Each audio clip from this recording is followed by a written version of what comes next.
어머님, 저희 왔어요. 애는 잘 보고 계셨죠? 며느리가 들어서며 말했습니다.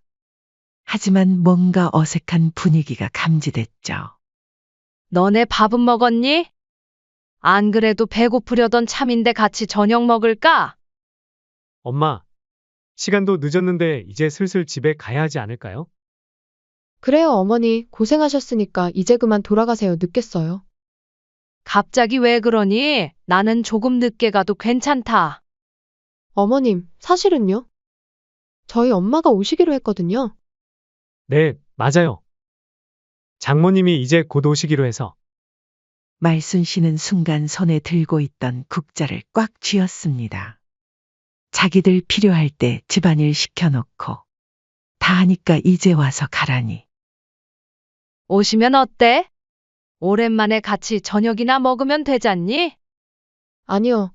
어머니, 저희 엄마랑 식사 자리는 다음에 마련할게요. 오늘은 저희 엄마가 불편해 하실 거예요.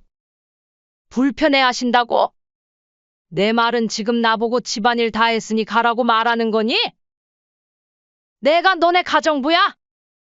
말순 씨가 떨리는 목소리로 물었습니다.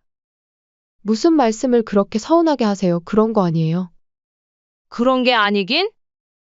너네 필요할 때만 쓰는 가정부 취급하는 거 아니면 뭐니?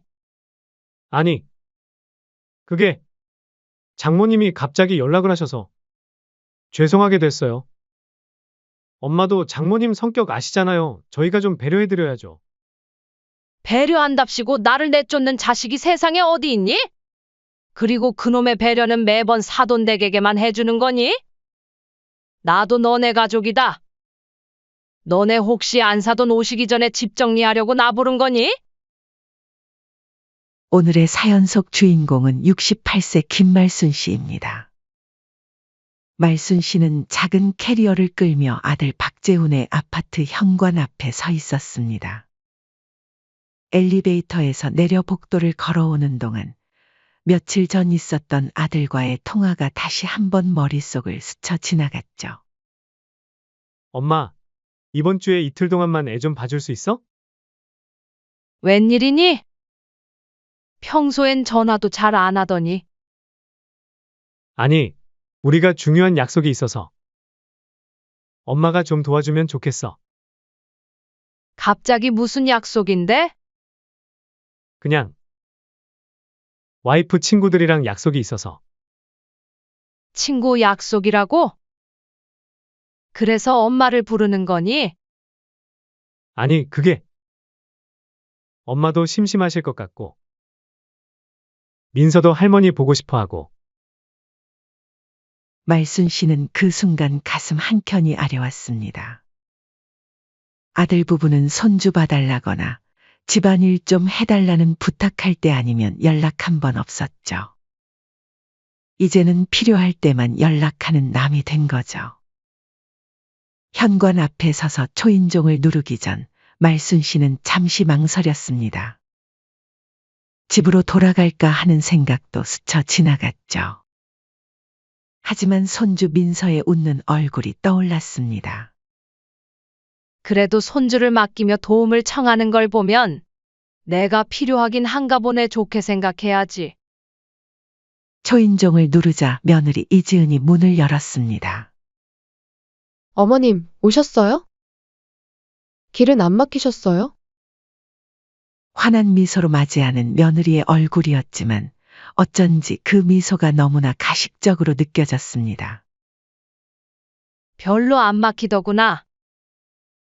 말순 씨가 대답하자 며느리는 한숨을 돌리는 듯했습니다. 다행이에요.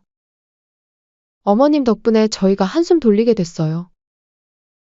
솔직히 다른 분한테 부탁할까도 했는데 역시 어머님이 제일 편하시네요. 돈도 안 들고요. 돈도 안 든다고? 말순 씨는 순간 얼굴이 화끈거렸습니다. 마치 자신이 공짜 식모라도 되는 것 같은 기분이었죠. 게다가 자신이 최후의 선택이었다는 듯한 며느리의 말투는 가슴을 찔렀습니다. 현관문을 들어서는 순간 집안의 아수라장이 눈에 들어왔습니다. 거실 테이블 위에는 아들 내외가 먹다 만 듯한 배달 음식 봉투가 여기저기 널브러져 있었고, 싱크대에는 며칠은 됐을 법한 설거지거리가 산처럼 쌓여 있었죠. 식탁 위에는 곰팡이가 핀 듯한 음식 그릇들도 보였습니다. 어머님, 죄송한데 주방 좀 정리해 주실 수 있으세요? 제가 요즘 너무 바빠서. 며느리가 말했습니다. 그리고 냉장고도 좀 봐주세요. 민서가 요즘 입맛이 없어서 반찬도 좀 만들어 주시고요. 어머님은 손이 커서 음식을 많이 하시잖아요. 저번에 어머님이 오셨을 때처럼요. 말순 씨는 그 말의 순간 어리둥절했습니다. 저번이라면 3개월 전 명절 때 이야기였죠. 그때도 이렇게 집안일을 도맡아 했던 기억이 떠올랐습니다. 명절이라고 찾아갔다가 결국 며칠 동안 가사도우미 신세가 됐었죠. 아, 그리고 어머님. 며느리가 지갑에서 카드를 꺼내며 말을 이었습니다. 장도 좀 봐주세요. 식재료가 하나도 없어서. 민서 간식거리도 사다 주시고요. 어머님이 사주시는 게 제일 맛있대요. 그리고 청소도 좀 해주세요. 요즘 미세먼지가 심해서 민서가 자주 기침을 해요. 어머님이 구석구석 짤 청소하시잖아요. 말순 씨의 마음속에서 서러움이 조금씩 차올랐습니다. 손주를 봐달라고 해서 왔는데 이제는 청소부의 장보기 대행까지 하는 신세가 된 것 같았죠. 하지만 며느리의 요구사항은 여기서 그치지 않았습니다. 민서 방도 좀 정리해주세요. 장난감이 너무 많아서. 어머님이 정리정돈을 잘 아시니까. 그리고 빨래도 좀 해주시고요. 세탁기 안에 빨래가 몇 일째 있어서. 말순 씨는 카드를 받아들며 속으로 한숨을 삼켰습니다. 할 말은 많았지만 참고 있었죠.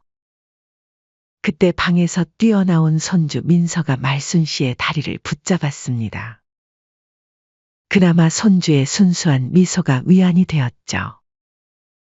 하지만 그것도 잠시였습니다. 어머님, 저희는 이제 출발해야 할 것 같아요. 며느리가 서둘러 말했습니다.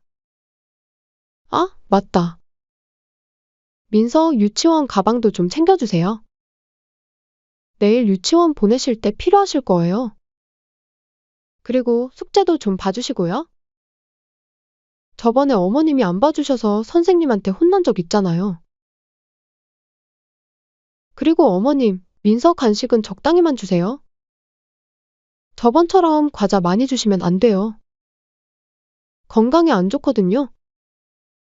며느리는 마치 잘못한 아이를 훈계하듯 말했습니다. 아들은 그저 핸드폰만 보며 서 있었죠. 어머니의 서글픈 표정도 며느리의 무례한 태도도 전혀 신경 쓰지 않는 듯 했습니다. 엄마, 우리 갔다 올게. 건성으로 한마디를 던지고는 현관문을 향해 걸어갔습니다. 어머님, 내일은 일찍 들어올게요. 아마도요. 그렇게 말하고는 현관문을 닫아버렸죠. 방 안에 홀로 남은 말순 씨는 한동안 그 자리에 서 있었습니다. 싱크대에 쌓인 그릇들, 어지러운 거실, 정리되지 않은 장난감들. 모든 것이 한꺼번에 눈에 들어왔죠. 창 밖으로는 아들 부부가 즐거운 듯 차를 타고 떠나는 모습이 보였습니다. 말순 씨는 그렇게 무거운 발걸음으로 주방으로 향했습니다. 말순 씨는 그렇게 아들 부부가 떠난 후 하루 종일 집안일에 손주 돌보기로 정신없는 시간을 보냈습니다. 민서를 돌보면서도 쉴 새 없이 빨래를 돌리고 청소기를 밀고 구석구석 쌓인 먼지를 닦아냈죠. 이 나이 먹고도 쉬지를 못하네. 시간이 지날수록 허리는 점점 더 아파왔지만 며느리가 던진 말들이 계속 귓가에 맴돌았습니다. 어머님이 구석구석 짤 청소하시잖아요. 어머님은 손이 크시니까 음식도 많이 해주세요. 민서 방도 정리 좀 해주세요. 한숨 돌릴 틈도 없이 부엌으로 향했습니다. 냉장고를 채우기 위해 아침부터 장을 봐왔지만 반찬을 만들 시간은 부족했죠. 민서가 계속 할머니를 찾았기 때문입니다. 말순 씨는 손주의 부름에 허겁지겁 달려갔다가 다시 부엌으로 달려오기를 반복했습니다. 그러다 문득 시계를 보니 어느새 하루가 지나고 오후 4시가 다 되어가고 있었죠. 민서야, 배고프지? 할머니가 금방 저녁 차려줄게. 하지만 그때였습니다. 갑자기 현관문 비밀번호 누르는 소리가 들렸죠. 예상보다 일찍 돌아온 아들 부부였습니다. 어머님, 저희 왔어요. 애는 잘 보고 계셨죠? 며느리가 들어서며 말했습니다. 하지만 뭔가 어색한 분위기가 감지됐죠. 너네 밥은 먹었니? 안 그래도 배고프려던 참인데 같이 저녁 먹을까? 엄마, 시간도 늦었는데 이제 슬슬 집에 가야 하지 않을까? 그래요, 어머니. 고생하셨으니까 차 한 잔 마시고 그만 돌아가세요. 늦겠어요. 말순 씨는 순간 귀를 의심했습니다. 갑자기 가라니 이게 무슨 소리였을까요? 갑자기 왜 그러니? 나는 조금 늦게 가도 괜찮다. 말순 씨가 물었습니다. 며느리가 끼어들었죠. 어머님, 사실은요? 저희 엄마가 오시기로 했거든요. 네, 맞아요. 장모님이 오시기로 해서. 아들이 어색하게 웃으며 말했습니다. 말순 씨는 순간 손에 들고 있던 국자를 꽉 쥐었습니다. 방금 전까지 열심히 저녁 준비를 하고 있었는데 이제 와서 가라니. 게다가 안사돈이 온다고 자신을 내쫓는다니. 잘 됐네. 오랜만에 같이 저녁이나 먹으면 되겠다. 아니요. 어머니, 저희 엄마랑 식사 자리는 다음에 마련할게요. 오늘은 저희 엄마가 불편해 하실 거예요. 불편해 하신다고? 내 말은 지금 나보고 집안일 다 했으니 가라고 말하는 거니? 내가 너네 가정부야? 말순 씨가 떨리는 목소리로 물었습니다. 잠시 침묵이 흘렀죠. 그러다 며느리가 대답했습니다. 무슨 말씀을 그렇게 서운하게 하세요? 그런 거 아니에요. 그런 게 아니긴? 너네 필요할 때만 쓰는 가정부 취급하는 거 아니면 뭐니? 아들이 당황한 듯 말을 더듬었습니다. 아니, 그게 장모님이 갑자기 연락을 하셔서 죄송하게 됐어요. 엄마도 장모님 성격 아시잖아요. 저희가 좀 배려해드려야죠. 배려한답시고 나를 내쫓는 자식이 세상에 어디 있니? 그리고 그놈의 배려는 매번 사돈댁에게만 해주는 거니? 나도 너네 가족이다. 너네 혹시 안사돈 오기 전에 집 정리하려고 나 부른 거니? 그거 조금 했다고 엄청 생색내시네요? 어머니, 그렇게 저녁 얻어먹고 싶으시면 카드 드릴 테니까 나가서 밖에서 드시면 되잖아요. 그 순간 말순 씨의 마음속에서 무언가가 확 끌어올랐습니다. 분노, 서운함, 아니면 배신감. 뭐라고 표현해야 할지 모를 감정이 가슴을 후벼 팠죠. 하, 됐다? 어머니랑 무슨 말을 하겠어요? 며느리가 다시 입을 열었습니다. 방금은 저희가 좀 무례했네요. 그래도 엄마가 좀 이해해 주세요. 말순 씨가 쓴웃음을 지었습니다. 이해? 그래, 너네는 매번 이해해주기만을 바라는구나. 엄마, 그게 아니라 그 뜻이 아니잖아요. 아들이 변명하려 했지만 말순 씨는 이미 앞치마를 벗고 있었습니다. 알았다. 내가 나갈게 너네한테 내가 무슨 말을 하겠니? 말순 씨는 담담하게 말했습니다. 현관문 앞에서 말순 씨는 잠시 멈춰 섰습니다. 하루 종일 청소하고 빨래하고 음식 준비하느라 허리가 끊어질 것 같았지만 그보다 더 아픈 건 가슴이었죠. 너네도 잘 생각해봐라. 필요할 때만 부르고 필요 없으면 내쫓고. 그렇게 살면 좋니? 아들은 아무 말도 하지 못했습니다. 며느리는 어색하게 서 있었고요. 밖으로 나오는 순간 갑자기 눈물이 왈칵 쏟아질 것 같았습니다. 하지만 말순 씨는 꾹 참았죠. 엘리베이터를 기다리면서 말순 씨는 문득 깨달았습니다. 자신이 이제껏 얼마나 허상을 붙잡고 살았는지를. 자식이라는 이름으로, 손주라는 이름으로 얼마나 많은 것을 참아왔는지를. 하지만 이제는 달라질 것 같았습니다. 가슴속 깊은 곳에서 무언가가 꿈틀거리고 있었죠. 엘리베이터를 타고 내려가면서 말순 씨는 마음을 다잡았습니다. 집으로 돌아온 말순 씨는 한동안 어두운 거실에 그대로 앉아 있었습니다. 텅 빈 집안이 더욱 쓸쓸하게 느껴지는 밤이었죠. 창밖으로 보이는 달빛이 차가웠습니다. 가족이라고는 자식밖에 없는데. 말순 씨는 믿을 수 없을 만큼 차분한 목소리로 중얼거렸습니다. 분노와 서러움이 이상하리만치 냉정한 판단력으로 바뀌고 있었죠. 마치 오랫동안 끓어오르던 물이 서서히 식어가듯 마음속 감정도 차갑게 식어가고 있었습니다. 휴대폰이 울렸습니다. 아들의 이름이 떴죠. 엄마, 잘 들어가셨어요?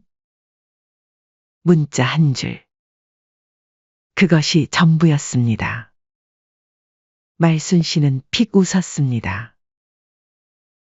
내쫓다시피 해놓고 이제 와서 형식적인 문자나 보내는 그 가식이 역겹게 느껴졌죠.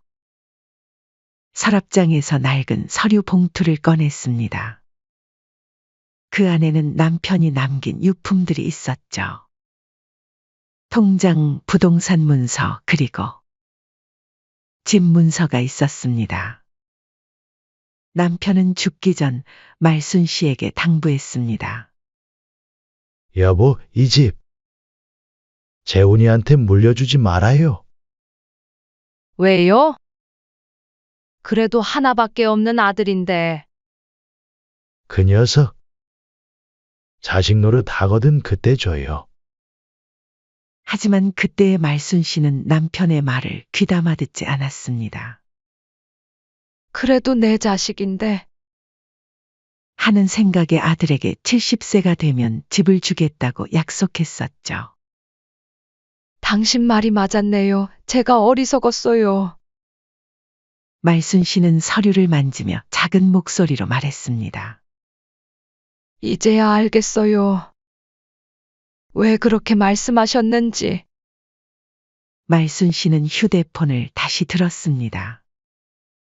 이번에는 자신이 전화를 걸 차례였죠. 손가락이 조금 떨렸지만 이제는 돌이킬 수 없었습니다. 재훈아, 엄마? 무슨 일이세요?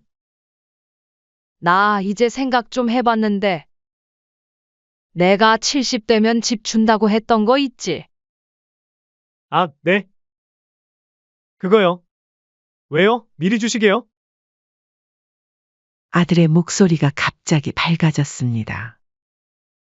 이제 2년도 안 남았죠? 안 그래도 요즘 전셋값이 너무 올라서 정말 힘들었는데. 말순 씨는 잠시 침묵했습니다. 집 이야기에만 반응하는 아들의 태도가 마음에 걸렸죠. 아니, 이제는 걸리는 정도가 아니었습니다. 치밀어 오르는 분노를 느꼈습니다. 그게 내가 잘못 생각했더라. 이제 그 약속 취소야.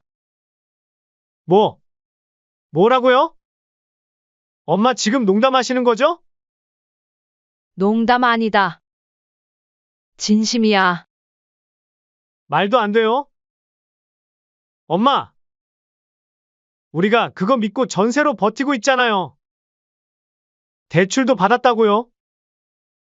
그래서 그때 나는 분명히 말했어. 내 자식한테 준다고. 그런데 너 하는 꼴을 봐라. 내 생각엔 너가 자식 노릇을 하는 거 같니? 엄마, 이게 무슨 망발이에요? 아들이 격분한 목소리로 소리쳤습니다. 그럼 우리 보고 길바닥에 나가서 살라고요? 그건 내가 알아서 할 일이지. 난 이제 내 인생 살 거야. 나는 너네를 가족이라 생각해서 준다 했는데 너네는 나를 가족이라 생각 안 하는 것 같구나.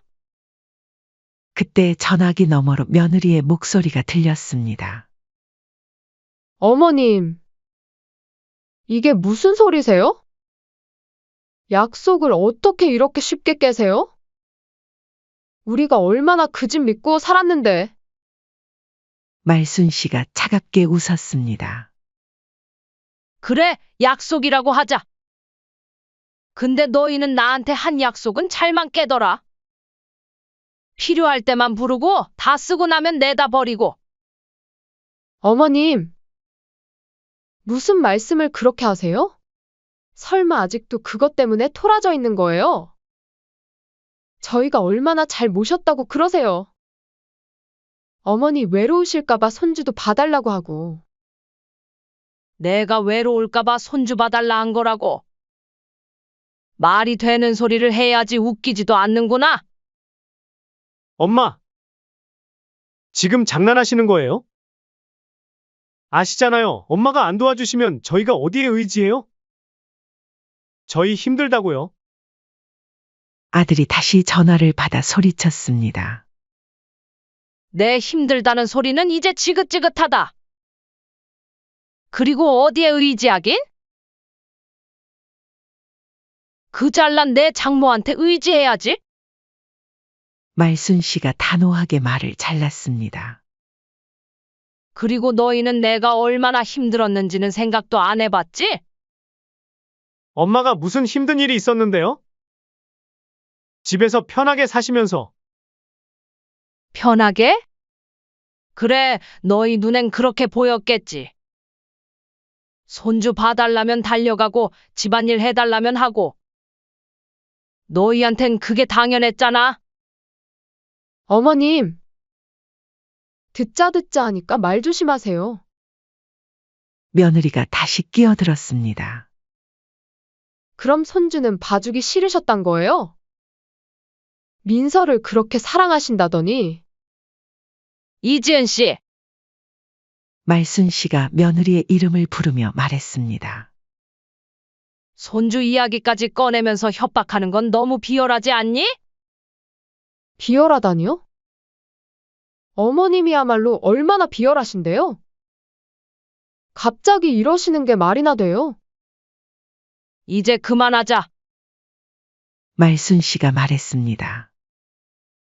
나 이번에 집 고쳐서 새 놓을 거야. 월세도 받고. 뭐라고요? 엄마, 미쳤어요? 그래, 미쳤다 치자. 이제라도 정신 차린 거지. 너희한테 줄 생각 없어. 어머님 저희 보고 어떻게 하라는 거예요? 그건 너희가 알아서 해. 젊은 사람들이 뭐가 두려워?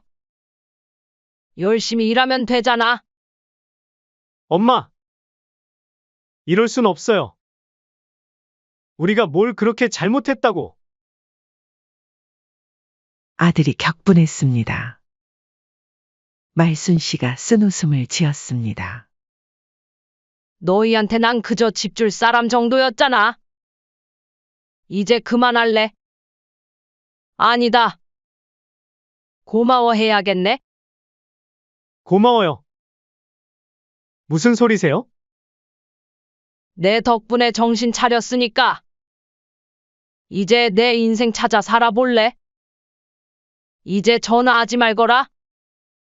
앞으로 너희 연락 안 받을 거야. 말순 씨는 그대로 전화를 끊었습니다. 그리고 아들의 번호를 차단했죠. 곧바로 며느리에게서 전화가 왔지만 그것도 차단했습니다.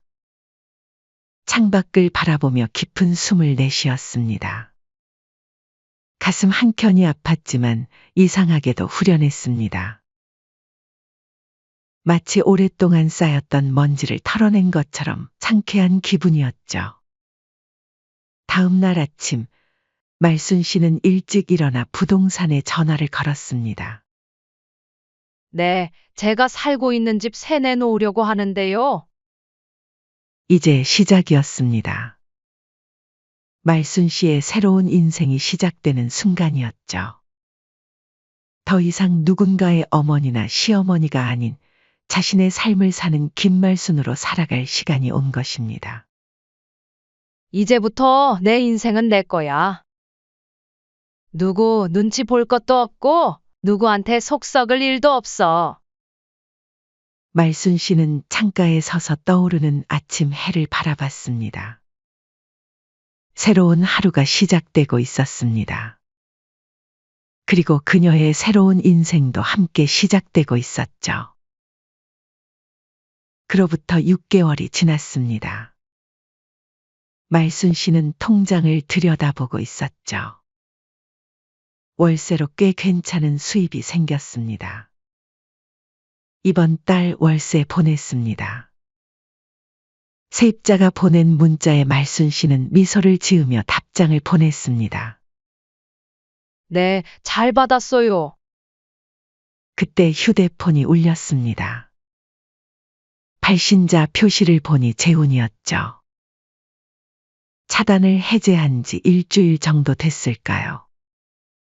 매일같이 전화가 왔습니다. 여보세요. 무슨 일이니? 엄마, 우리 좀 만날 수 있을까요? 말순 씨는 잠시 침묵했습니다. 아들의 목소리가 많이 지쳐 있었죠. 왜? 무슨 일인데? 그냥 얼굴 좀 뵙고 싶어서요. 갑자기? 전화로 하자. 나 시간 없다. 저기, 사실은 지은이랑 좀 힘들어서요. 며느리와 싸웠다는 게 뻔히 보였죠. 전세금이 올라서 돈을 못 구해서 자꾸 저보고 무능하대요. 엄마 때문이라고. 그래? 나 때문이라고? 너네가 정신을 아직 덜 차렸구나. 말순 씨의 목소리가 차가워졌습니다. 내가 언제 너희 보고 전세 살라고 했니? 아니, 그게 아니라 그동안 돈 모을 생각은 안 하고 엄마 집만 바라보고 있었던 건 누구 잘못이야? 전화기 너머로 한숨 소리가 들렸습니다. 죄송해요, 엄마. 제가 잘못했어요. 이제야 알겠어요. 엄마 마음이 이제 와서? 그동안 엄마가 얼마나 서운했는지 알기나 해. 엄마. 저희가 너무 못됐죠. 이제 와서 생각해보니까 정말 죄송해요. 그래서? 이제 어쩌려고? 저 엄마가 안 도와주시면 지은이랑 월세방이라도 알아보려고요. 좀 작아도. 그래, 그게 좋겠다. 내 힘으로 사는 거야. 엄마. 그래도 가끔 보면 안 될까요? 그건 두고 보자. 내 마음이 진심인지? 전화를 끊고 나서 얼마 지나지 않아 며느리에게서도 전화가 왔습니다. 어머님, 죄송합니다. 며느리의 목소리가 떨렸습니다. 웬일이니? 저 제가 너무 잘못했어요. 어머님을 가정부처럼 대했잖아요. 그제야 알았니? 매일 싸워요, 요즘. 재훈 오빠랑. 제가 너무 이기적이었나 봐요. 말순 씨는 며느리의 이야기를 가만히 들었습니다. 돈 때문에 부부싸움이 잦아졌다고 했죠. 아들은 일자리를 옮기려 하고 며느리는 파트타임이라도 하려고 한다고 했습니다. 그래, 그게 좋겠다. 젊은 사람이 뭐가 두려워? 말순 씨는 전화를 끊고 한숨을 내쉬었습니다. 자식들의 사정이 안타깝기는 했지만 이제는 그들의 인생이었죠. 그로부터 한 달이 더 지났습니다. 아들 부부는 결국 월세방으로 이사를 갔다고 했습니다. 쉽지 않은 결정이었을 텐데 말순 씨는 오히려 그들을 위해 잘된 일이라고 생각했습니다. 그러던 어느 날 말순 씨는 우연히 아들 부부를 마주쳤습니다. 동네 시장에서였죠. 두 사람 다 많이 달라져 있었습니다. 옷차림은 소박해졌지만 얼굴에는 오히려 활기가 있었죠. 장 보러 왔니? 네. 직접 반찬 만들어 먹으려고요. 식비도 아끼고. 어머님, 저희 이제 돈 모으고 있어요. 며느리가 조심스레 말했습니다. 그래? 잘했다. 당연히 그렇게 해야지. 네. 매달 조금씩이라도 저축하려고요. 언젠가는 전세로 다시 가고 싶어서. 말순 씨는 미소를 지었습니다. 이제야 제대로 된 어른이 되어가는 것 같았죠. 그렇게 1년이 지났습니다. 말순 씨는 이제 완전히 다른 삶을 살고 있었습니다. 수입이 생기자 하고 싶었던 것들을 하나둘 해나갔죠. 어머, 언니 요즘 완전히 달라지셨네요. 동네 친구들이 놀라워했습니다. 세입자들이 보내는 월세는 꼬박꼬박 들어왔고 통장 잔고는 점점 늘어갔습니다. 더 이상 누구의 눈치를 볼 필요도 없었죠. 자식들과의 관계도 조금씩 회복되어 갔습니다. 이제는 한 달에 한 번 정도 만나 식사를 하곤 했죠. 하지만 예전과는 달랐습니다. 엄마, 저번처럼 반찬 좀. 미안하다. 바빠서 안 되겠네. 네. 더 이상 자식들의 부탁을 들어주지 않았습니다. 어머님, 저희 둘째 생기면 좀 봐주실 수 있으세요? 며느리가 조심스레 물었습니다. 글쎄. 난 이제 내 생활이 있어서. 너네 아이는 너희가 키워야지. 역시 안 되는군요. 네, 알겠습니다. 이제 말순 씨의 하루는 바쁘게 돌아갔습니다. 이제 보니 인생이 이렇게 즐거운 거였네. 말순 씨는 종종 혼잣말을 했습니다. 이제야. 진짜 내 인생을 살고 있구나. 더 이상 누구의 어머니도 누구의 시어머니도 아닌 그저 김말순으로 사는 지금이 가장 행복했습니다.